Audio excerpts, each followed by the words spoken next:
Texas, our Texas, a magical place, a place of land and legend, a place like no other.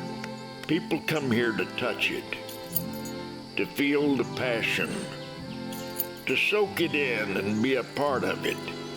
Texas, our Texas. Let's ride. Yeah!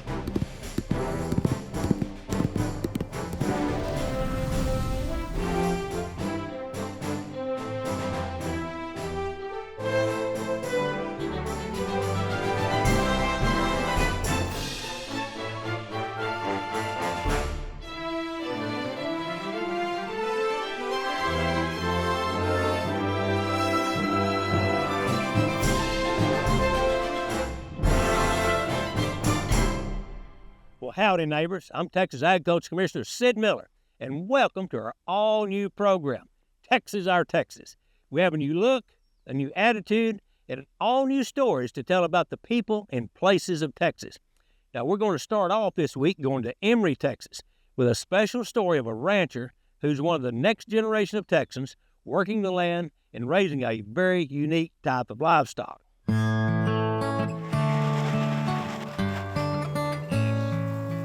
It's a bright, clear morning in Emory, Texas, and ranch manager Emily Bonnan has begun her day. Yes, sir, 24-year-old Emily is a cattle, sheep, and pig rancher. She didn't grow up on the range, but more like the sandy beaches of the West Coast. But her passion for Texas agriculture now runs as deep as any generational legacy. I was born in California, Southern California, and I had no experience doing this. I lived a mile from the beach, and then when I was 8, moved to Texas here, and then just really fell in love with the cowboy culture and ranching, farming, and all that. And then in high school, I started FFA, and that's where my passion just took off. And so I came home from school one day, and I said, "Dad, I'm getting a pig." And he was like, "Oh, we're gonna learn together." With just a little help every now and then, Emily is basically a one-woman crew. Cattle rancher, sheep herder, truck driver. She feeds the pigs and drives the trucks and drives the tractors. Hot days, cold nights, early mornings, and more physical labor than she had ever imagined. But Emily has never felt more alive in the quiet bond between human and animal. This is born and raised. This is the ranch I work on. I'm the livestock manager here. So I raise all of our animals that we sell at our storefront. We have beef, chicken, pork, and lamb. And so our beef and lamb are 100% grass-fed, grass-finished. And then our pasture-raised pork and chicken is the other thing once in a while. Grass-fed is the key here, and Emily is proud to say that her mission is to keep her animals happy and healthy. It makes for a better product and a more satisfied rancher. It has a lot of health benefits. I know a lot of people like it just because they're concerned to be more health conscious. So we practice rotational grazing, and so we have a couple different pastures here on the ranch. And so one of them is 70 acres, and I split it up into 4 different paddocks. And so every 2 or 3 days, they graze that one down. I move it to the next one, just so that first one can get a break. I believe, and what I do on the ranch is I want the animals to have the best luck possible. And so I want them to be grazing the best they can. It really promotes a good product. When you run an operation like this, there seems to be never enough hours in a day. And if running this ranch wasn't enough, by the time she gets here, she's already put in a day's work at her own chicken and beef farm, which is an hour and a half away. You can never have enough ranch.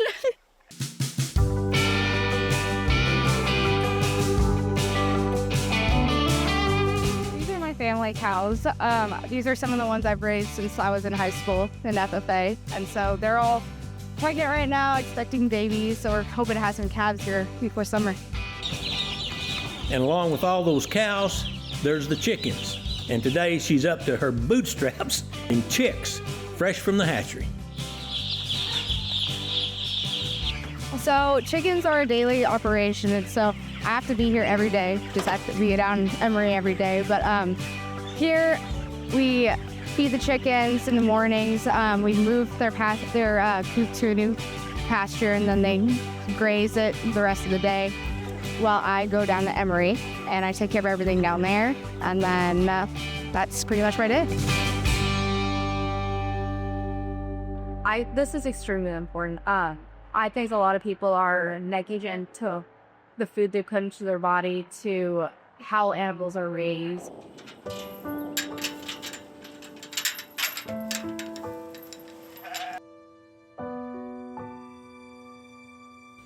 Emily is a reminder that passion can forge its own legacy. One where love for the land, respect for the animals, and responsible practices come together. In her life on the ranch, you'll find more than a caretaker. You'll find a young visionary with a mission. I also feel like it's a little bit of a dying industry. Not many farmers and ranchers, small farmers and ranchers are around anymore, just because of the price of land and kids not really being involved with it anymore. So I think this is a really good way to preserve what makes Texas, Texas. I don't think there's anything I can do. I can do it all. I like to do it myself. I think things are better done when I do it myself. So it makes me feel better to know I did that. That's a product I created. So I was definitely born to do this. I believe it. Coming up, we'll travel to South Texas for a taste of, you got it, mesquite bean jelly. Don't go away.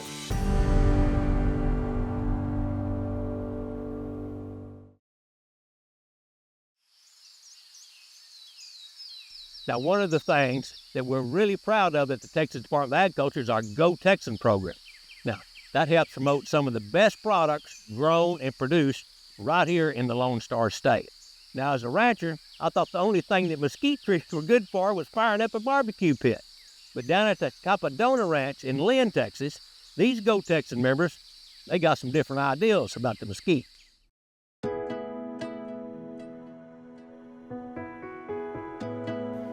In the sun-scorched pastures of South Texas, where without irrigation, most crops wither and die, the unirrigated mesquite tree stands defined. Golden pods dangle in the blazing sun. Now, to ranchers, it's a scourge, a thorny weed with roots that bury into earth 150 feet, stealing water and taking up valuable space. But in the hands of Victoria Barrera Cappadona and her staff of cooks, this outcast means good eating. And here at the Cappadona Ranch, Victoria transforms the humble mesquite into a symphony of healthy delights, breathing life into a native gift many think is a nuisance. A mesquite tree is a beautiful tree. Many farmers and ranchers think of it as a devil tree, the water hog, the devil with roots. But a lot of people don't know that it was once 20% of the native Indian diet. And the earliest information we have of the mesquite and Indians consuming it as a food was Cabeza de Vaca when he was captured along the Gulf Coast. He journaled how he saw Indians pounding the mesquite with a metal tool or a stone on stone and making it into like a flour, a powder. They mixed it with earth and water and made a cake, and they consumed it. It was delicious. Even the coffee smells chocolatey. It's really smooth. And many people don't know that out of all the mesquite in the United States, Texas holds 76%. So it's important. And so we're trying to bring back this beautiful tree that doesn't just produce a bean, which is a fruit, and when milled into flour is a superfood. We are here to educate, our local community of what our native edible plant has to offer. It was 2012, in the grip of a merciless drought, when Victoria first heard the mesquite's call. The ranch lands of Lynn, Texas were burned, brown, cracked, Yet the mesquite tree stood proud, unaffected by this relentless heat. And that's when she asked her father-in-law a question. I had said, Fred, oh my goodness, look how everything is barren and dry. But all the mesquite trees are green with these beautiful beans, golden beans hanging from them. And I said, can anybody do anything with these beans? And he said, yeah, you know, I have a friend of mine down the road that harvests these beans, and every Christmas he gives me a jelly, a mesquite jelly. And I said, no way. And that was the start of a culinary enterprise. So we went out and harvested for the first time, came back and had several different recipes, and through trial and error, we created a jelly. So every summer, you know, we would harvest, and then during the fall, we'd end up, you know, making, you know, cases and cases of beans, but we would give it away to our family and friends. And so my husband said around 2015, you know, I think we have something here.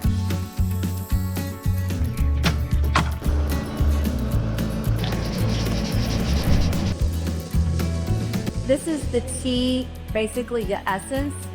And with this essence is the base of all our simple syrups and our jellies.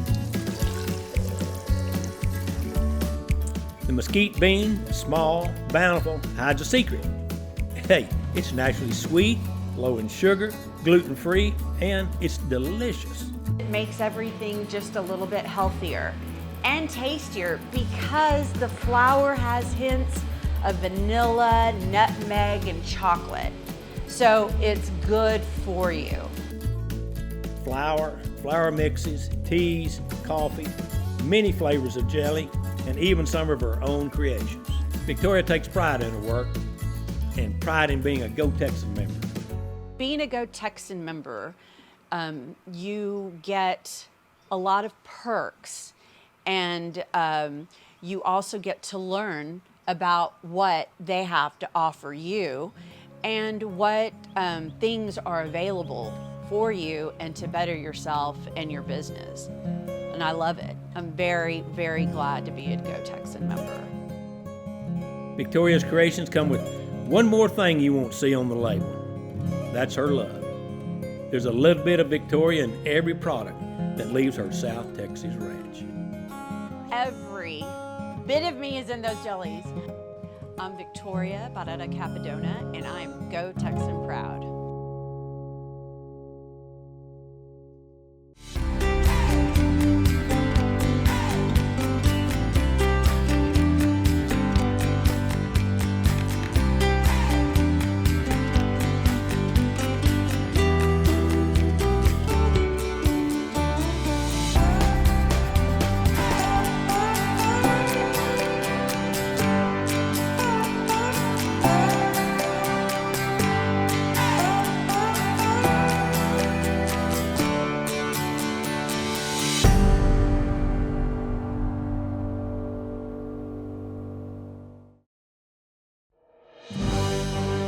Texas, our Texas with Sid Miller. As part of our new program format, time to time we're going to pull back the curtain and show you some things that Texas Department of Agriculture does that you just might want to learn more about. Now this week, we're out on the highway. We're going to take a look at our Biosecurity Inspection Station. It's where we protect Texas and Texans. Hey, it's demanding, but a vitally important job.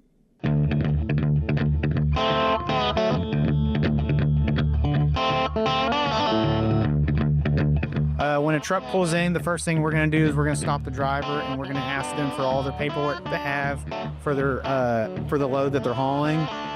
Once we've gathered all of their paperwork, we're going to take it into account, see where it's going. If it's not going into the state of Texas, we don't do too much digging beyond that point.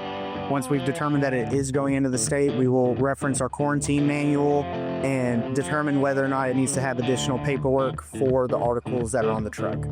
My name's Pierce Sparrow. I'm with the Biosecurity Division of the TDA. I'm from out in Orange, and we're in Falfurrias today looking for plants and produce coming into the state of Texas. So right now we've been instructed, because we don't really have any active quarantines for Mexico, We do have a directive to kind of monitor incoming varieties of produce. We've been informed that the cartels are using some of these produce fields in Mexico that they're funding with drug money to flood the American market and kind of force the American competition out of it. They can undercut everybody, force them out of business, and so we're trying to prevent that from happening. Typically, in terms of number, we're looking at about anywhere from 200 an hour to 300 an hour, depending on time of day.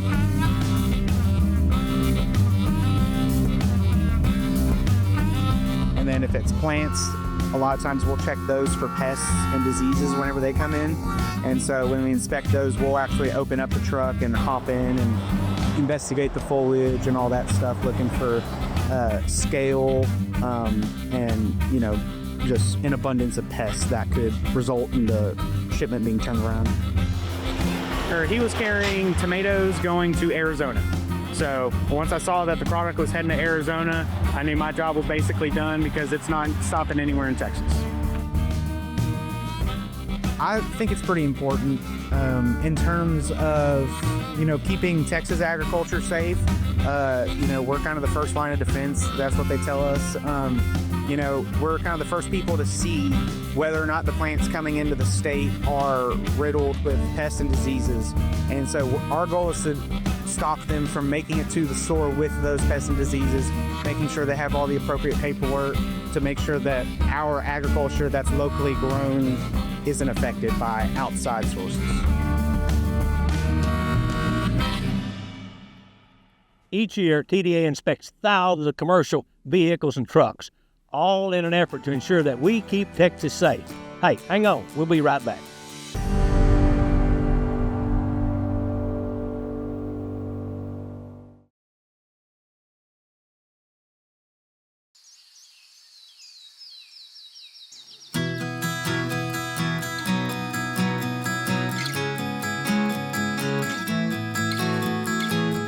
Edom, Texas. The day comes alive after the clearing of a soft veil of East Texas mist. Dew clings to row after row of plump, ripe berries, and the day begins soft and peaceful as owner Chuck Arena checks this year's crop and prepares for a busy day. Another farmer told me one time, you get what you put into it, you take care of those plants, and they will show appreciation and give you fruit. The different varieties are for, I don't need this whole 10 acres to come ripe in one day. I need these to be ripe this week and those to be ripe next week, and then those and those, and we always have ripe berries for customers to come out and pick. We prune so that they have new growth. We water so they are consistently happy. We give them a little bit of fertilizer, and we maintain.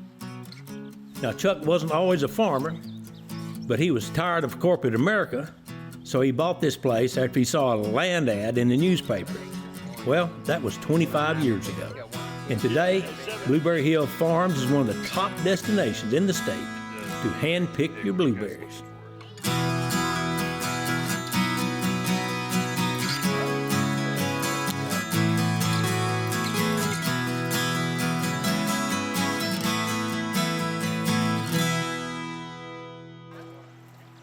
For just 8 weeks a year, Chuck opens his land and his store to people who come from all over to gather these sweet Texas treats. It's amazing how many travel more than an hour to get here. A lot of them come from the Dallas, Farmers Branch, Fort Worth, Mineral Wells, all over. Some people come from Oklahoma.